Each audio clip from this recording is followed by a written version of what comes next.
There's been a lot of conjecture about grazing management and the role it plays in building soil carbon.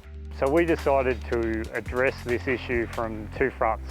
The first was to do a meta-analysis, which is a review of all the research done in Australia to look at the evidence about building soil carbon, and then also to utilise a long-term grazing management trial that we've got here in Orange. So as part of the project, we undertook a review and meta-analysis of studies within Australia that examined the effects of grazing management on soil carbon and drivers of soil carbon sequestration. Of the studies that examined the effects of grazing intensity, we found 13 studies. The majority of those didn't actually report a significant effect of intensity on carbon. 3 studies did report an effect, and that was generally a negative effect with increasing grazing intensity.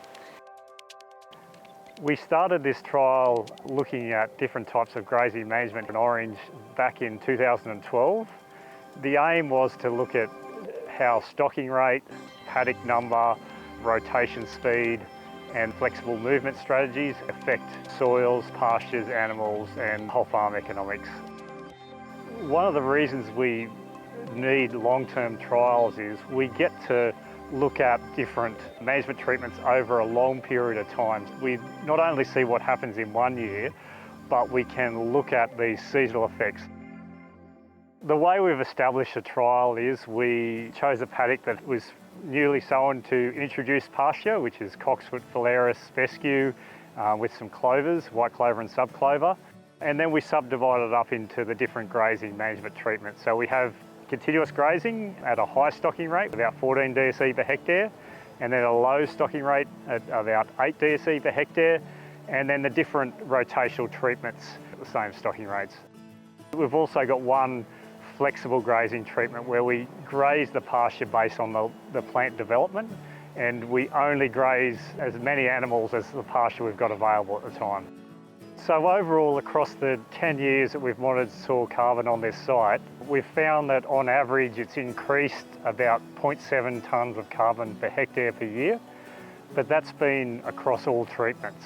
During those dry years, the soil carbon sequestration flattened out, so we didn't have any build-up, and then it was higher in the years where we had average to above average rainfall. The difference in grazing management, which is the key part that we were really interested in, we found that on average the continuous grazing treatments had a lower carbon sequestration than rotational treatments, but it was only less than 0.2 tonnes of carbon per hectare per year. So the overall influence of grazing management is relatively small. The implications for producers from the meta-analysis and from this long-term trial is that we don't see that grazing management is a way to store large amounts of carbon in the soil on its own. It needs to be part of a package where we're addressing some of the other key constraints of soil carbon.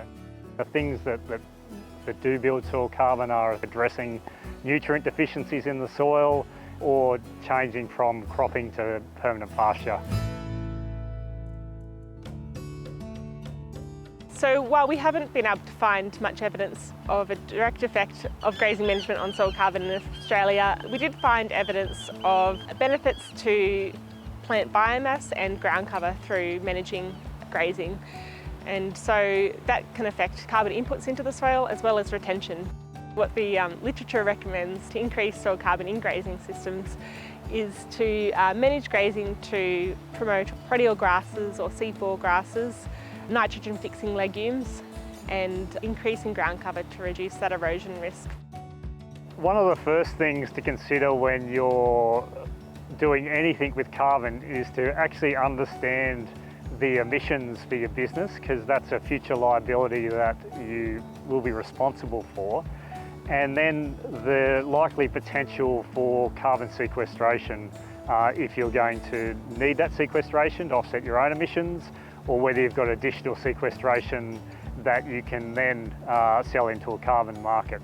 And then we also have risks coming at us in the future as well, with expected climate change, warming and potentially lower soil moisture to help sustain the pasture growth and productivity that would then keep that soil carbon in the ground.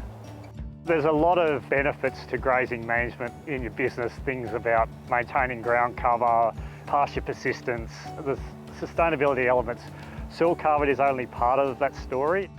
We shouldn't just focus on carbon in this. We need to look at our whole farm resource management and make sure that we're addressing all the things we need to when we're looking at changing strategies.